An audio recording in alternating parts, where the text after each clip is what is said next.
Hey, everybody, and welcome. It is Monday at 7 o'clock, and we are in Newport Richey at WeBeamTV.com studio, and we are ready for our next episode of 62 Who Knew, our 33rd or 34th episode, or we're way up there into the 30s. Soon we'll be like McDonald's, over 10 billion served. It's just a matter of time.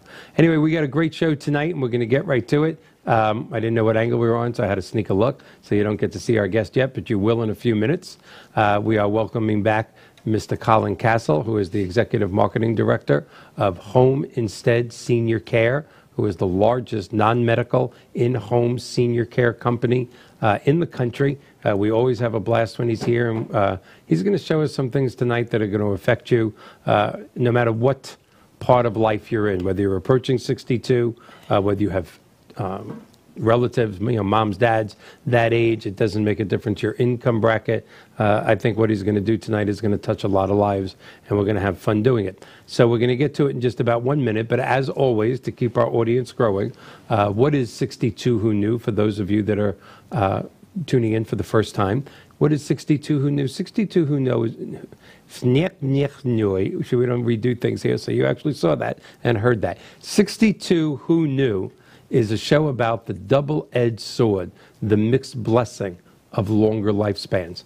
It always amazes me that longer lifespans has not affected many people. They don't think it's affecting them yet. Do we have a big shot? No, we don't have a white shot yet. That's okay. But right now, when you make it to 62 in this country, just make it to 62, you have better than a 50-50 shot of making it to 90 years old and above.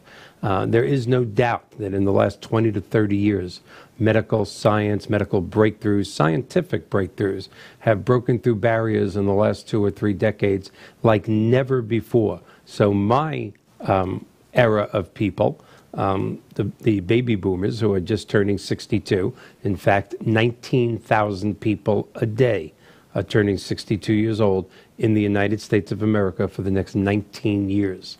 And about less than 1% of them are prepared to live to be in their 90s financially with a high quality of life. So that is what this show is about. We bring on people, as we are tonight, from the in-home care world, from the annuity world, from the Social Security world, long-term care insurance, Medicare supplements, life insurance.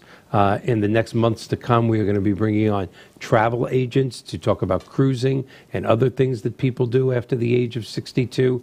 And all our 62 Who Knew viewers are going to be getting big discounts. We're doing all sorts of great stuff. Last week, we brought on Legal Shield, so our thousands and thousands, tens of thousands of viewers could have affordable legal care when they need it. That's our goal here, to help you get to 62 and then make it the next 30 years with a high quality of life. So right now we're going to go, and first we're going to say hello, which I usually do in the very beginning, to my co-host, Nada. Oh, are we switching? No, we're not switching yet. Switch the camera. Co-host Nada, what's happening? Welcome. How you doing? Good. How are you? I'm doing good. Considering we just saw each other 2 minutes ago, nothing new. Since I'm fine since we walked in together a few minutes ago. And of course, here is our guest, officially for the 3rd time, yes, unofficially for the 2nd time, Mr. Colin Castle. Thank you for coming back. It was my pleasure. We really did have a great show 3 weeks ago. I think it was the 3rd, March 3rd. Mm-hmm. I'm almost sure. And it really was. We got done and went, wow, that is going to be incredible. And unfortunately, the only people that saw it was the 3 of us and our producer, John Gaston, the owner of WeBeam TV, and our good friend. The 4 of us got to see it. The god of technology came in and just boomed us. Little green screen. Yes. We had a little problem. So we got to enjoy the show, but no one else did. Ha ha. So this is our do-over. This is our mulligan. And I'm going to let you get right to it because truthfully, it was a great show with a great message. Actually numerous great messages. And there's a lot of people watching tonight again in anticipation of us telling them that. That it was such a great show that they missed. We'll try to bring the same. The pressure is on. The same magic and the same energy. It's very hard to do it twice. Well, that's what she said last night. But no, I don't know why I said that. But I'm in a weird mood. I don't know why. Well, I will attempt to do my best to repeat our last performance, which unfortunately was just what she said last night too. The 3 of us. Would you stop baiting me like that? God. That's just wrong, Colin. Stop it. You can give me money later. Give me money John just said we're going to get kicked off YouTube. But what the hell? Exactly. Yeah, well, maybe we'll go viral, though, the first time. Anything. There's no such thing as bad advertising. You take over before I get us kicked off something else. Well, no, I appreciate it. Actually, the conversation we were having last time was just, it's something that most people don't actually think of. It's what does your, and you kind of said it in your Facebook Live before, we went live, the live before live. Yeah. But what is your 70-year-old self? What should you be talking to your 40-year-old son or daughter? Or even reversed, what your 40-year-old self, what should you be talking to your 70-year-old parents about? Mm-hmm. And some of the topics are quite, alarming, to say the least, for and embarrassing. Mm-hmm. But others are very key to the transition as your parents age. So there are things that affect day-to-day life and things that you need to know about well in advance before your parents hit that part of their life where they may become incapacitated or not able to make those decisions themselves. And all too many times you just sort of don't think about it till it happens, and that's catastrophic. No, and when part of what you guys will see in a little bit of the presentation is there are some staggering statistics about how unprepared we are mm-hmm. as both sons and daughters and mm-hmm. as seniors for that inevitable, not just the inevitable event, just the time period from 62 to 90. Yeah, I know. And I mean, people aren't dead. Yeah. They have a life. They have lives. They date. They have a sex life even, so there's a lot of things that, like I said, those are the uncomfortable conversations maybe as a son or daughter. You don't want to have. Going to start over. Yeah, you don't want to have the conversation with your parents about, but, that is part of that phase of their life, along with all the other kind of topics, financial, where you want to live, end of life care, things of that nature. Mm-hmm. But they're all topics that you should, have an open mind and an open conversation with your parents about, because if not, you do end up getting that that episode, and you don't know what to do, and I can only relate to one of mine. I said this story the last time we were here. One of my furthest back memories of my mom, and this is the things when I talk to seniors and families, I kind of relay this story. But one of my earliest memories, my father passed when I was 11 years old. And unfortunately, my dad did not have any that day, passed away at the age of 56, did not have anything planned or anything talked about with my mom. And unfortunately, I had to, one of my memories was watching my mom actually walking through Hubbell Funeral Home on Indian Rocks Road, having to pick out my father's casket. Mm-hmm. And those are things that I think are ultra stressful. I knew what my mom went through. It's not something I'd ever want my son to go through, or my daughter to go through, or anyone's son or daughter to go through, mm-hmm. or let alone their spouse. It's just it's very stressful. So those are all those little things. And no one's escaping that. No, they are not. Mm-hmm. So so there's really kind of, when you look at it, there's really 6 pillars to the 40-70 rule or 70-40 rule, depending on how you look at it, that impact the life. One of them is living choices. Kind of right up your alley. Where do you want to live? Where do you mm-hmm. want to stay in your home? Do you want to go into assisted living facility? Looking at skilled nursing, memory care, things of that nature. So where do you want to live? Your financial. Are you planning? How are you going to handle it? Do you want to travel? Are you planning for a company like me to be in your life? So you have to have those financial conversations, because a lot of folks that find and we've meandered back and forth in our world, where one side of my organization is a nonprofit where we take care of seniors who live in Medicaid nursing homes or around Christmas and Mother's and Father's Day. But as you age and you don't plan well, you end up losing or going through all of your money, and the only option is to be on Medicaid. So you have to have that conversation about and it's sort of morbid, but you have to figure out, how long am I going to live? I know. How long do I plan to save my money? Mm-hmm. Because if not, you could end up live longer than you have your money, and you might end up in a place you may not want to be. That's the fate of the majority of people right now in this country. The majority, they just don't have they are going to outlive their savings. It's not an opinion, whether they know it or not. They are going to outlive their savings. And you actually said it with the baby boomers. They're very ill prepared. For retirement years. And most people get sick and die. They don't just die. The lucky ones just die. Correct. So Yeah, it's very true. It's true, and they're not prepared for sickness No. at that age. I think people are used to talking about mortality now, but they're not used to talking about morbidity, which is a word that is not used as often with laymen, but with professionals, which is how long you're sick and how long you stay sick until you die. Now, a lot of times you don't die. A lot of times you get better, thank God. Modern science. Modern medicine's fantastic. Yeah, that's what the whole show's about. But morbidity, that's rough. It is. And you guys hit the third pillar, which was actually health. You know, how do you handle it? Because as you do age, you know, a lot of folks, you know, walk into being 62 and older and walking in with diabetes, high blood pressure, you know, COPD. So you have to manage. You were looking at my medical records? Hit the top three, Michael? I thought those were personal. Yeah. Isn't there HIPAA rules against that? Well, you know, share. You threw your sex life out, so I figured there was no Nothing, rules this evening. Mental illness, it's all there. It's all there. Okay. So, you know, you hit those diseases, you need to understand, your kids should understand, how do you manage those diseases? How are you managing those? How can I help you manage those? If that's just being involved in their life or helping them with their medication or diet reasons, whatever it might be, those are still, you know, areas that you should have conversations with. The next one, maybe not so much that you want to know, but just relationship and dating. You know, because again, a lot of folks, it's a very large number of folks that are getting married after the age of 65. That's right.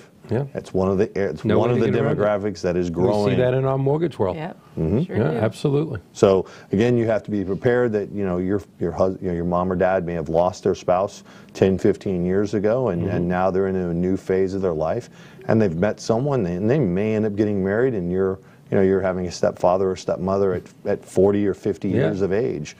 So that's just another life, you know, challenge that you're going to need to have. And of course, that comes into conversations with the others: health, financial, living arrangements. That pillar can change a lot of different dynamics from a family. So, and then of course, you know, some of the other ones which are more related to aging, which is driving. You know, how are we going to handle it? You know, I showed you the funny video, which, you know, hopefully maybe, you know, we'll be able to show this evening. But it's a realistic point of view, and especially in Pinellas County in Florida, we're so heavy, you know, vehicle related. We don't have a lot of public transportation, so you have to drive, or it's really tough to get around. But that's another topic you should really have a conversation about with that's your a rough one. mom or dad. I don't want to take more time because I want you to what you're speaking about is so important to every family. Correct.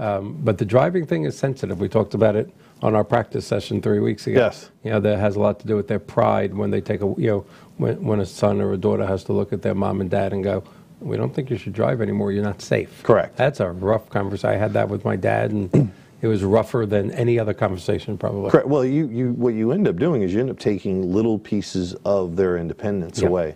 And driving is, you know, what was the first thing we wanted when we were 15 and 16? Our driver's license. My driver's license. Yeah. Our independence. That was our way of getting away from our parents and having independence at 16. Well, if you can imagine that our angst at that young of an age, but then turn that around into, you know, your 70-year-old, you know, mother or father, and looking at them going, you know, hey, that independence that you had, that you could go anywhere, see anyone, see your friends, I need to take that away from you. Yeah, that's rough. It's a heavy burden. It's a tough burden, but it's unfortunately, especially in Pinellas County and Florida, it's imperative to have that conversation, because the roads are a lot more dense, you know, with other traffic, a lot of other motorcycles, a lot of things that could cause a lot of, you know, 10 problems. million cars. 10 million cars in Florida. Is that amazing? And 9 million of them with their left turn signal on all the time. All the time. Exactly. It's very difficult to find out where they're going. We are definitely not a transient state, but we are definitely we get a lot of transplants. Yeah, absolutely. To our area. Well, it's a great place to live. Absolutely, it is. It really is. Well, all you gotta do is walk outside this week and you understand. Yeah, it's a great place to raise a family. You understand why. It's a great place to raise a family, and then there's the total opposite spectrum. It sounds terrible. It's a great place to die. It's a great place to live your last years and die. Yep. And that transition, good transition. Thank you. Very good transition. I could be a host of a TV show. We didn't even practice this. Well, and the last pillar of the 40-70 rule is actually end of life. And to me, that's probably the hardest But the most stressful Yeah. ones to me out of all of these conversations, for me, and being a caregiver myself for my mom when I lost her in '06, and even for my grandmother when she passed away in the early 2000s, and that end of life is a good conversation, but a tough conversation. But it also is a great one to have, because once you know what that path is, it's a lot less stress. So if you know your parents or your mom or dad wants to be buried in this, or they want to be cremated, or if they want whatever Elvis playing at their funeral procession, it is, because when you bring in family dynamics and you don't have these things planned, unfortunately, our experience is a lot of families have grifts against each other. All families do. And it's just over some of the, pardon my language, some of the stupidest things. Yeah. Mom's dress. What is she going to wear? The music that they play. And when I talk to seniors, plan it out. Do it yourself. Yeah. If you want to be buried, that's it. Exactly. It's your party. It's your last hurrah to do it the way you want to do it, and it's your life, and it's your money per se. Even it's, if you do it, you write your last chapter. Don't leave it up to your sons or daughter to worry about it. Because being a son of having to go through that, it's not a fun rodeo. It really isn't. It's not fun to have to figure it all out. And you never do it right. No. And you're always questioning yourself too. Even many years later. Yep, there's no doubt about it. If you did it right, if you did everything, and actually you asked the question, it's kind of a humbling question, but you ask it, would your parents be proud of me? Yeah. Would they be proud of what I did? And of course, no mom or dad's probably going to say no, they're not. But it is still that question. Absolutely. That you have with it. So, and then actually, up on the screen is one of the statistics with it is, and this kind of goes to what you said early, was, over 2/3 of families, they don't have that conversation before it's too late. That's right. So only 1/3, if you can imagine that, of all those 65 and older families, only 1/3 of them actually have had that conversation about end of life. I'm surprised it's that big. I would imagine that they have the conversations, but then it falls by the wayside even after the conversation, because I personally have had this conversation with my brother and my mother, and we still haven't had the full conversation with a final result. Correct. It's the plan. You know what I mean? So it's hard. It's a difficult conversation to have.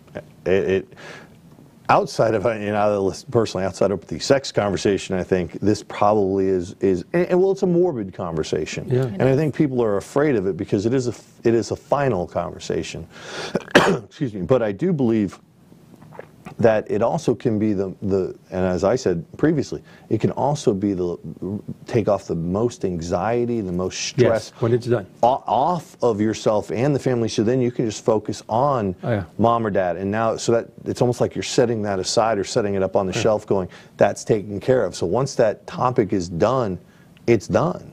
Everything's said, done, paid for. There's no stress for it. So then it's just enjoying what time is left, or it could be 10, 20, 30 years. That's right. But we know it's taken care of. Right. And you know what? As a son, I would appreciate it because my mom did a little bit, but I had to fill in the blanks, and it was tough. Very tough. Tough filling the blanks. And you're in a situation with your father. You had your father.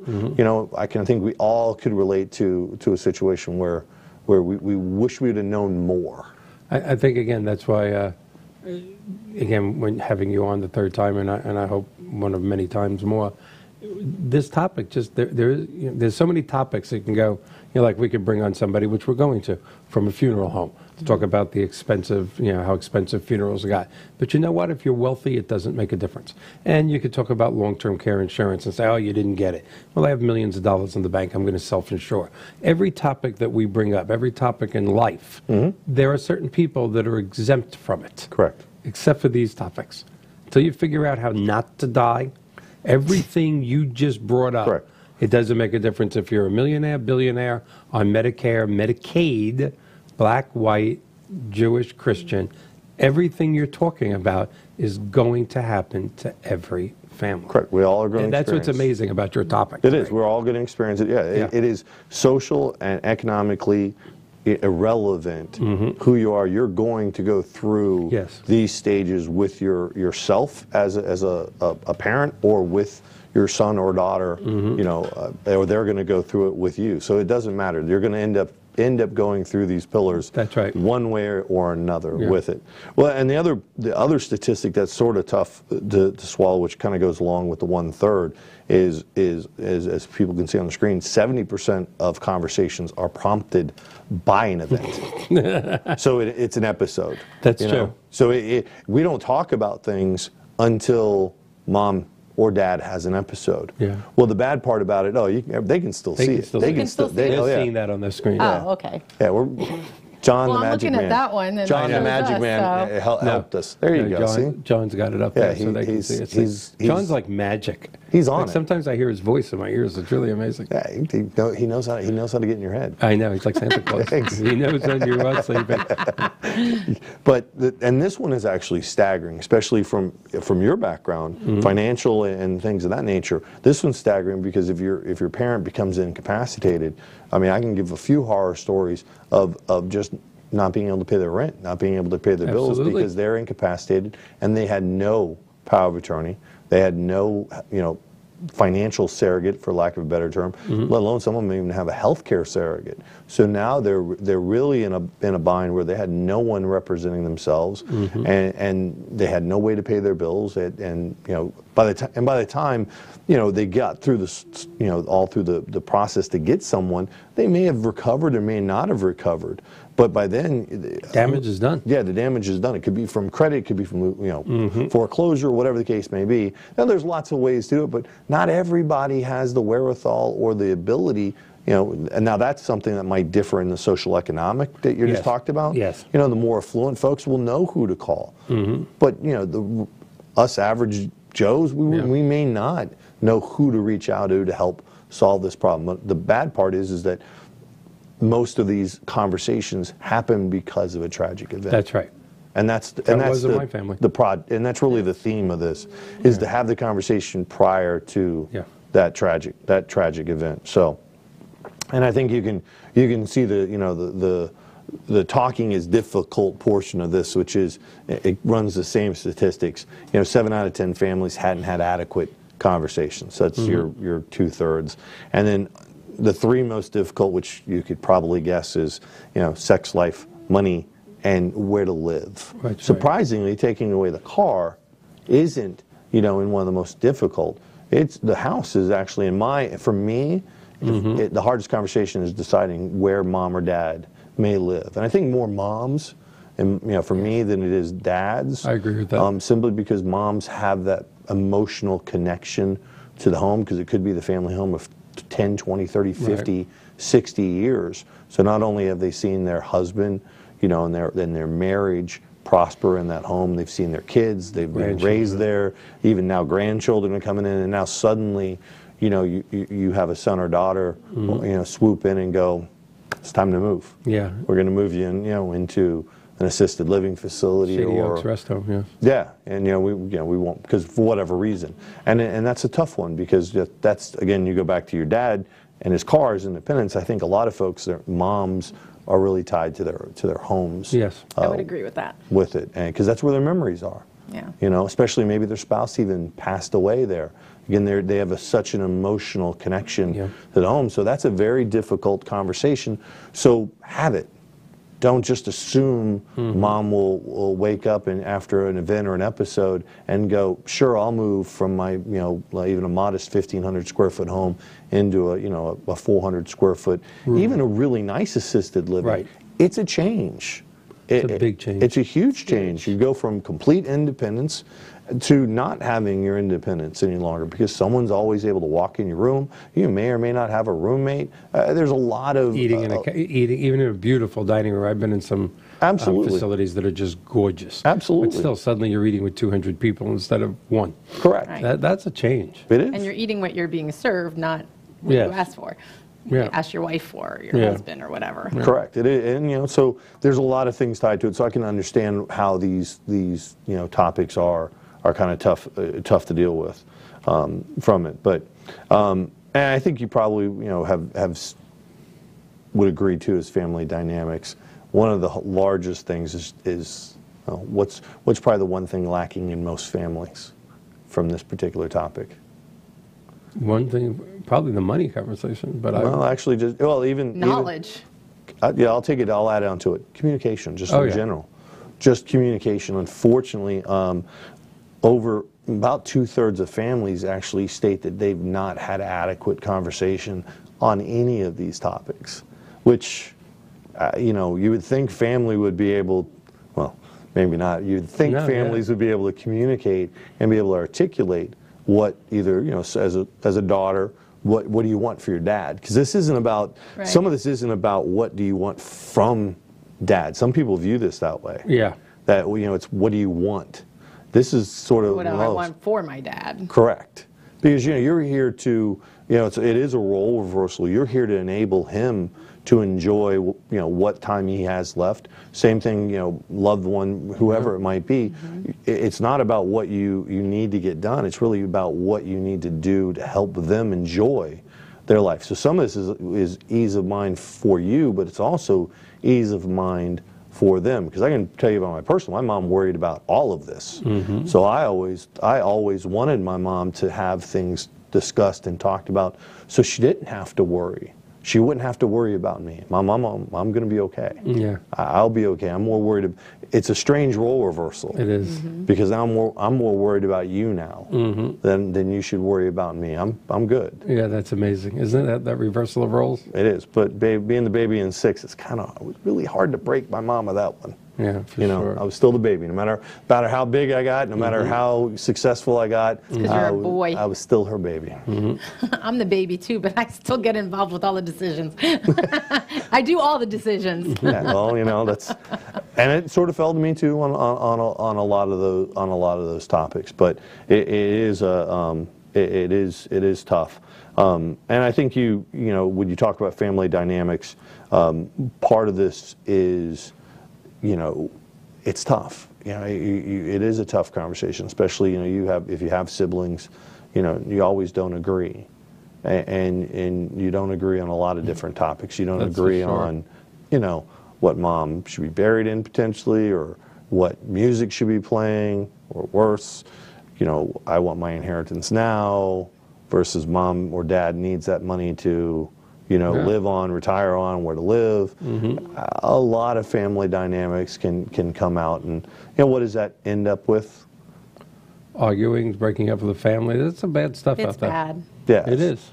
So part of this to me as well is a benefit to just getting it out there. It's almost ripping the Band-Aid off in a way. It is, yeah. And because I'd rather, again, maybe it's a guy's point of view versus a female's point of view, but I would rather have the Band-Aid ripped off and have the conversation to know what my mom or dad was thinking and wishing to have done, or what my brothers and sisters wanted as well, and have it on the table so we know. So, because I think sometimes when we get involved in that end of life scenario, it again, it's a role reversal, but when it should be all about your mom or dad, somehow it doesn't become all about your mom or dad. It's all about my sister Susie or my brother Joe, or someone's hurt, my feelings are hurt, and instead about enjoying what's left What's of best for them. Correct. The parents. And what time is left, and enjoying it. Listen, I hope when my son and daughter, if I have the chance, I hope they're not discussing and arguing or anything. I hope they're enjoying just being with dad, as long as they can. That's my wish. It's because having children later in life, it's a hugely different perspective, I might add, than having them a little younger. So I cherish those moments. I have a 2-year-old daughter and a going to be 4-year-old son. My 2-year-old is going on like 12, I think, because she's already in the little sidebar. She's already in the no, I can do it myself phase. That's a woman thing. Even it's I can do it myself, and I know what I'm doing. And my son is sweet as anything, but he's my dad. He's going to be tall and thin. I'm not sure, he got no gene of mine. Does he have hair? Yes, he has hair. That's good. He has hair. Yeah, my two little ones, I started a little later in life, but yeah, it's a different perspective. So with family dynamics. But anyways, back to the 40-70. It's just all it is just your 40-year-old self talking to your 70-year-old parent and approaching those things. How do you do it? What do you do? Opening the conversation is very hard. Yes. What are you doing? And of those topics, what are other things that you can you can talk about? So don't be afraid, folks. There is something out there for you to use. It's actually, and I showed it to you last show. It's about a 40 almost a 50-page booklet, and it's just an action plan for successful aging, and it goes through each one of those 6 pillars that we talked about, and it actually has conversation starters in them. So it actually goes through where you're able to strategize on the conversation, with the plan. You can find expert advice. How do you handle your home if you want to keep it? Right. How do you want to handle long-term care insurance? How do you want to handle qualifying for Medicare or Medicaid, things of that nature?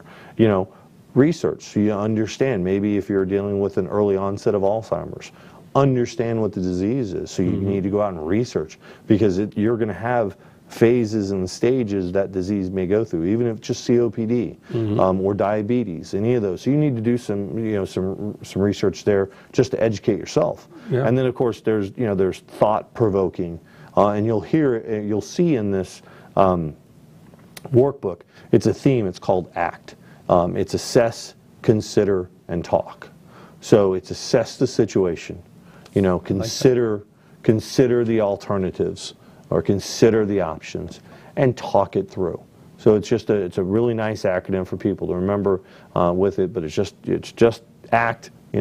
Assess, consider, and talk about it. That applies to a whole bunch of things. Yeah, I'm pretty sure that rule could be applied to life in general. How to be kind to your fellow man or woman in general. Consider before you act, possibly. Yeah, there's on ham. I can openly say I've inserted foot in mouth more times than I care to admit. Me too. So it's a. You just did it today. Yeah. I did. Yeah. Hey, Lee, you did it, and you did it the last show. Our first folly, or you guys' first folly. Right. Yeah. Which was a great. I do it pretty often, way. and it's accepted at this point by most people that know me. Just eventually he'll say the right thing. Just let him keep going. Yeah. Or my wife just tunes me out, and just chalks it up to it's Colin. Yeah. It's just him. And the last thing the book does, it actually just gives special circumstances and tips for those. Big one, as we talked about, blended families. That's it's kind of a movie theme there, but it is true. It's very true. To a degree, I'm a blended family. I'm blessed that I met Julie, and I married into her great family. But she had 3 kids before she met me. Hers, yours, ours. Correct.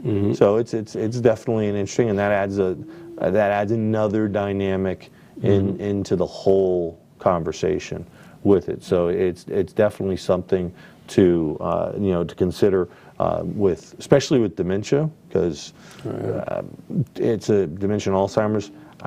They may remember you and they may not remember me, and so it's going to be a tough conversation. That's my dad has dementia, so that quite. I'm very familiar with that, and sometimes it could be heartbreaking to the grandkids too, because sometimes he'll remember the grandkids, and then sometimes he won't, because they were littler when he started losing part of his memory as of like 5 years ago, and it's just gotten continually worse. So sometimes he remembers them, sometimes, and that's very hurtful to the kids. Yeah, it's a tough. It's really tough. I think it's tough for everyone across the board, because a lot of times you end up finding your loved one, sometimes stuck in a time error.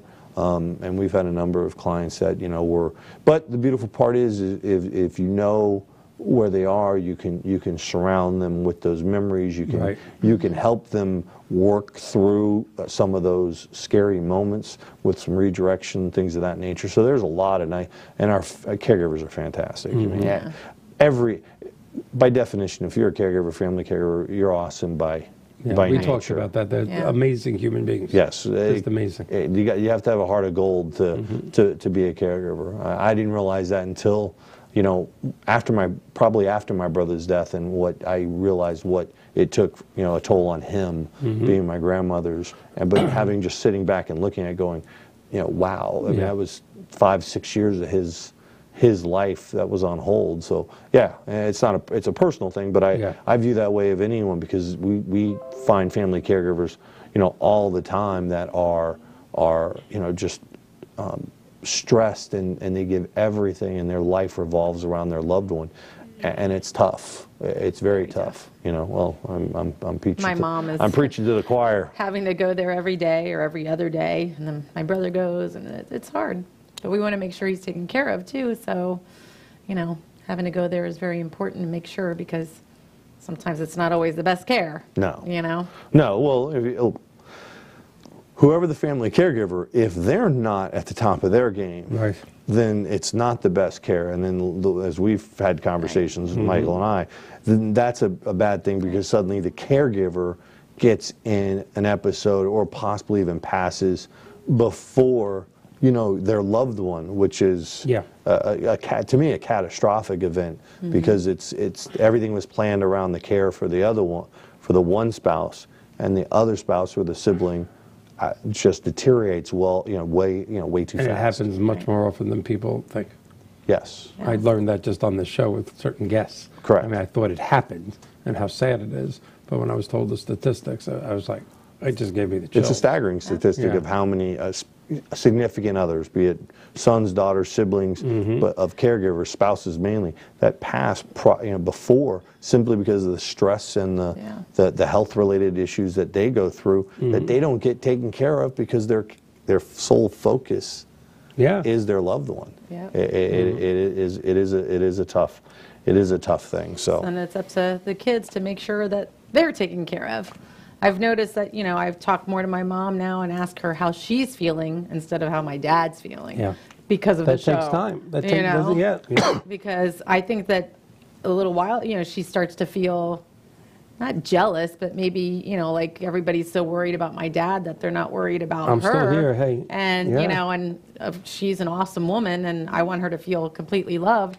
But my gosh, she's wearing herself ragged, you know, Correct. going to and from the nursing home, you know, sometimes at night. She's 81 years old and she's driving. I mean, I give her credit. Correct. Because she's really hanging in there, but my gosh, I'm scared for her too, you know. A lot of folks, you know, and that's how kind of, when you understand the disease potentially that your loved one has, you know, I hate to say that you sort of, once you understand it, you don't have to worry about it as much. You understand COPD, right. you understand dementia or Alzheimer's, and to me, yeah, dad is in his place.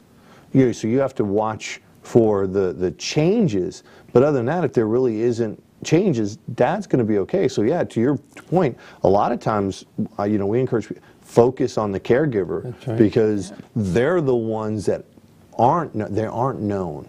They don't have a diagnosis.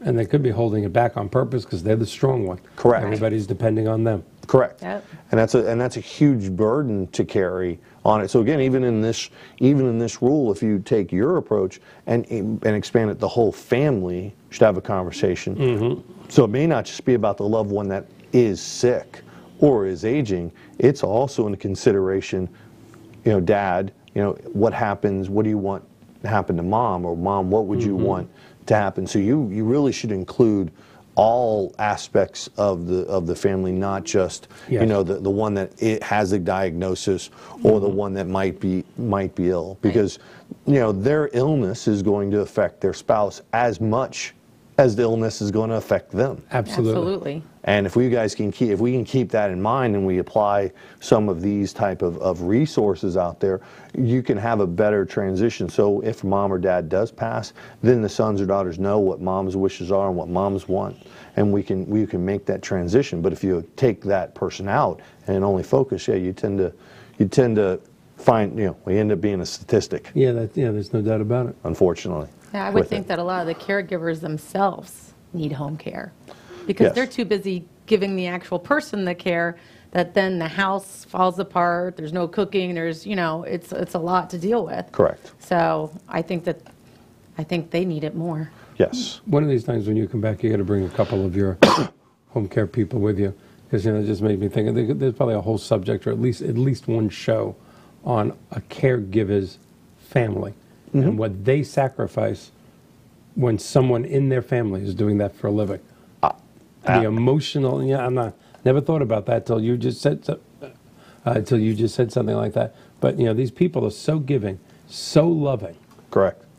There's only so much love to give. Correct. I don't want to say is their family suffering. That's not the right word. But when you're giving out that much love and you're coming home mentally exhausted, dealing with medication, sickness, possible death, I know they get attached to the patients. I know that because I've experienced it. Absolutely. What kind of effect is that having on the caregiver's loved ones at home when mom or dad are coming home at 11 o'clock at night going, somebody I just took care of for 4 months just passed? They have to be pretty special people too. The caregiver's family. Absolutely. We need to do a show with a couple of your people on how it affects their lives. It is unique. That's a show. It is unique because you'll see a ramping up of as a client becomes ill, or like your dad, they may recognize their caregiver. Well, when he or she is having an episode, at 9, 10 o'clock at night, your mom or your spouse they're gonna reach out, and of course a lot of caregivers give their cell phones out regardless if we ask them not to try to protect them from this, but they may get a phone call just to get on the phone to have a conversation just with someone that they might be able to break them out of that mode or that phase they're in. But yeah, we find a lot of our caregivers going well above and beyond and going at all, hours, weekends. Absolutely. Times they shouldn't be going off the clock when they really shouldn't, but the problem, it's not the problem, their heart. Yeah, they're not thinking, a problem, but it is. They're thinking with their heart, which is absolutely what we hire them for, is their heart. Those are the compassion, the people we want to have with it, and I want our families to have, and if I was a family, I would want a caregiver that way. That's right. So it is an endearing quality we have, but it does affect some things when they're the only ones that are able to pull it. But to your point, they do, because they'll go from a couple of hours a day to possibly moving into 24-hour care, where they're staying with the family 2 or 3 days and then going home. I wouldn't be surprised. I don't know where I would look it up, and I don't know if I want to look it up, but I wouldn't be surprised if statistics for divorces may be a little higher for caregivers. Their own mortality may be a little lower, not only because of the emotional strain, but I've always wondered this about caregivers, including doctors and nurses. They're with sick people all the time. Why aren't they always sick? Correct. And granted, a lot of people have cancer and things like that, or Alzheimer's that's not catching. But many times it's not. They're treating people with sepsis. They're treating people with infections, and yet they're back the next day, and they're back the next day. It's just amazing to me. They are amazing people. Just that resiliency is amazing, because they will be hiding a very terrible disease or some sort of diagnosis, and they will get up every day, and you will never know it until that episode occurs, and then everyone I had no idea. They are just that good at carrying that burden for their loved one, and it's definitely a generational thing. Yes, and I know you love The Greatest Generation, but it is. There's a lot of folks out there still from that generation that are caregivers. Yep. And they have that very, very prideful thing about taking care of my spouse. Yep, no doubt about it. Be it a female or a male, but taking care of it. It's funny when people talk about The Greatest Generation, they lean towards the man because of World War II and Tom Brokaw's greatest book, the book, which was incredible, The Greatest Generation, the movies, Saving Private Ryan. So when you think about The Greatest Generation, you do lean towards man thinking. But the women of The Greatest Generation were the best mothers in the world. When they took care of the family when their men went to war. None of them worked back then, but they went to work in factories making bombs and bullets and guns and tanks.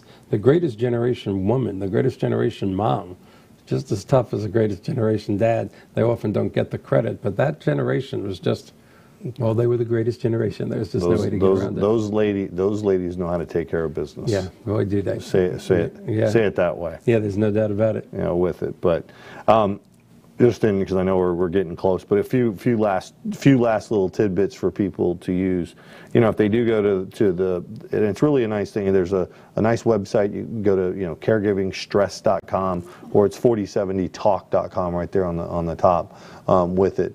But you know, if you want to have, and it's a pretty, you know, convoluted diagram, but it does help you get through the whole conversation of just the conversation tree. So it does help if you know, some people are visual. This would drive me crazy. But some people are visual and they want to be able to see how things interact. You know, if Dad talks about this, I can transition to this conversation. If he asks this or says this, I can transition to this other pillar of the conversation. So it does help someone kind of that has a more linear view. And then there's some, you know, some videos out there at the 4070, you know, talk.com. And you can download the book itself that I had here the last time. You can actually download both the marketing brochure itself and the whole 47-page workbook that you can go through and have those things done. Go to Colin's website, please, and download this. I don't care if you're 20 or 30 or 40 or 50 or, you know, if you're 70 or 80, download it.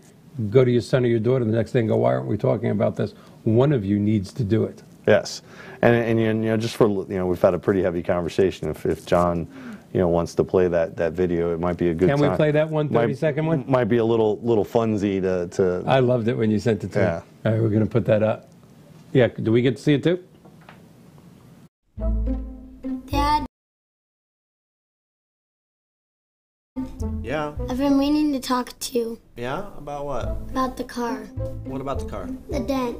I just bumped the mailbox when I was backing out yesterday. It's happened to you a lot lately, huh? I don't know if it's happening a lot. Look, I'm concerned for your safety, Dad. I think we should explore some alternate modes of transportation for you.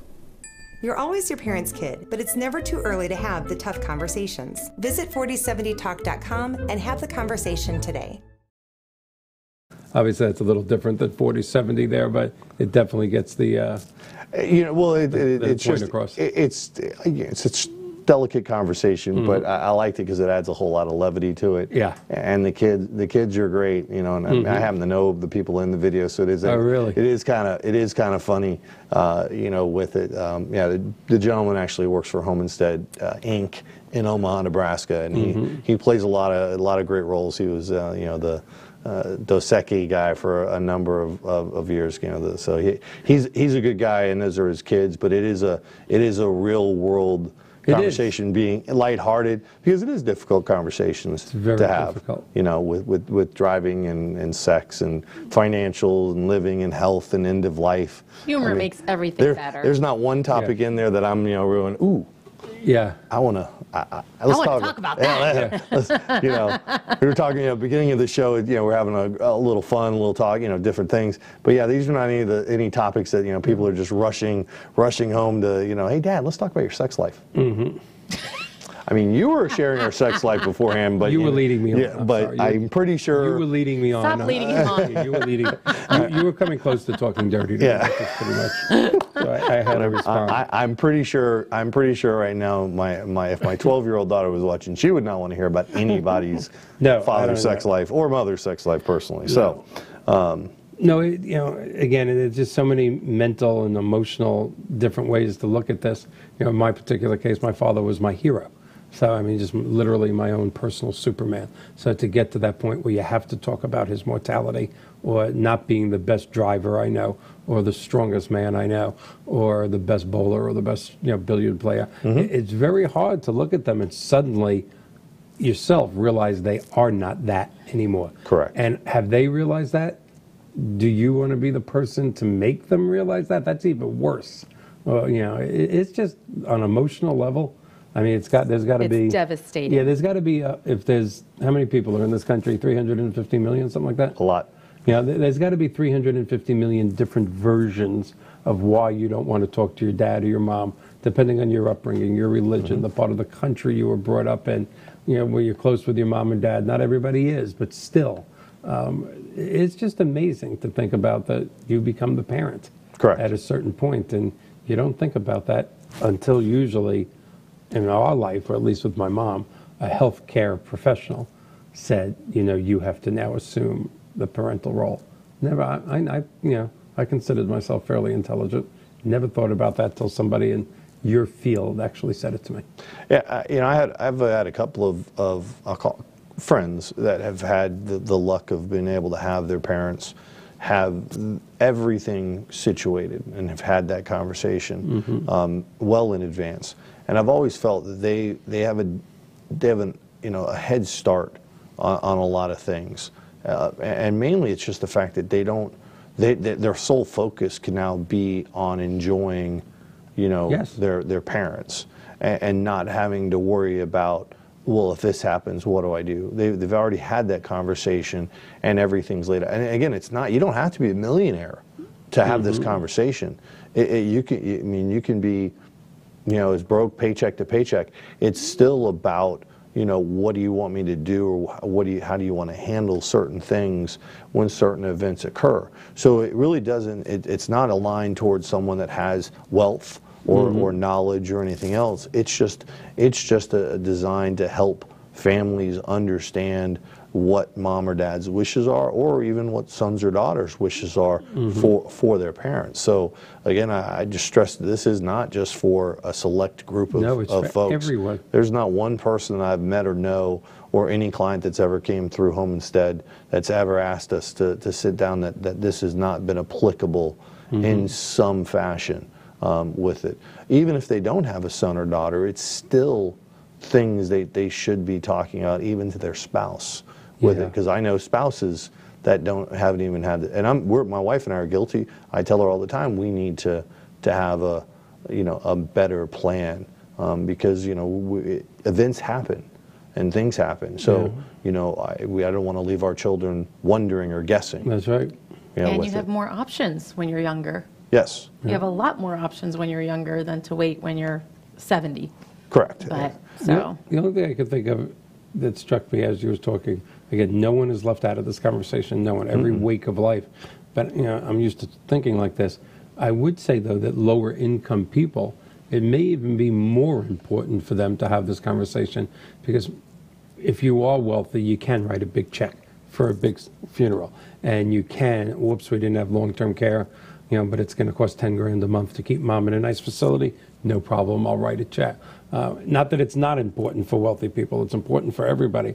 But as you were speaking, I'm thinking for lower income people, and in today's world, lower income people, I'm not talking about people living below the poverty line. I'm talking about people that can't shell out $10,000 a month for a nice home for mom. Correct. That's 90% of the United States of America. Correct. People, it's so different. You just got to have this plan. You got to have it. And I will say, to add on to your topic there, or your segment there, I think the lower income, or just moderate, if you just want to call it the middle class, with it.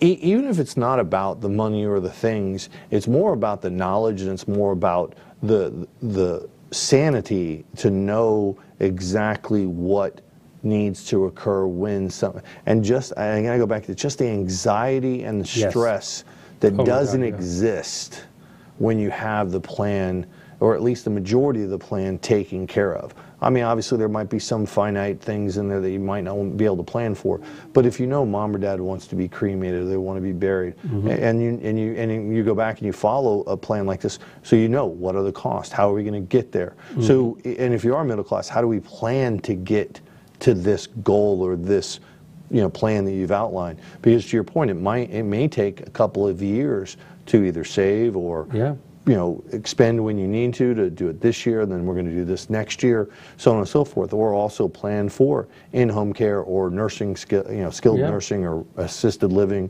or memory care. You need to assess, how are we going to get to that end, I hate to say it, end game, but to that end game. But also look at it is the end game, but how are you going to have a lot of fun in the middle? That's right. You don't want the end game for your parents to be nothing but suffering. Correct. You know, who wants to have these conversations when they're in bed with the hospice person or the in-home? You should have had that Well, conversation you already have years enough. ago. You already have enough coming at you with the inevitable. Yeah. The last thing you want to do is start having the conversations about, so Dad, do you want to be buried or cremated, or do you want Yeah. to do this, or where do you want to be buried? Here or there. What do you want to be buried in? Do you want a viewing? I mean, it's it's just. It's a Yeah. shot Well, after shot. We have about 45 seconds left, and I will tell you that we as a family were so ill prepared with my mom's death that we were we were very good prepared when my dad went. When he went, I made 2 phone calls, and then we concentrated on grief and love and taking care of each other. 2 phone calls, and everything was set. But that's Right. only because we was so bad when Mom passed away. We weren't prepared for anything. It's really amazing. It you know? is. Is it? Well, And you with a can even little tell the less than- difference. Oh, yeah. With a little less than, well, almost 20 seconds left. Thank you, as always. My pleasure. Thank you, Ms. Co-Hostess. Yes. I would like to bring a couple of your caretakers in. Absolutely. I don't know if we can fit 5 people at this table, but figure it out. John will figure it out and talk to them and thank them, but really get an angle of how this is affecting their lives. 3, 4, 3, 2, 1. We got to go, but we're going to have Bye-bye. a great show next week. Bye.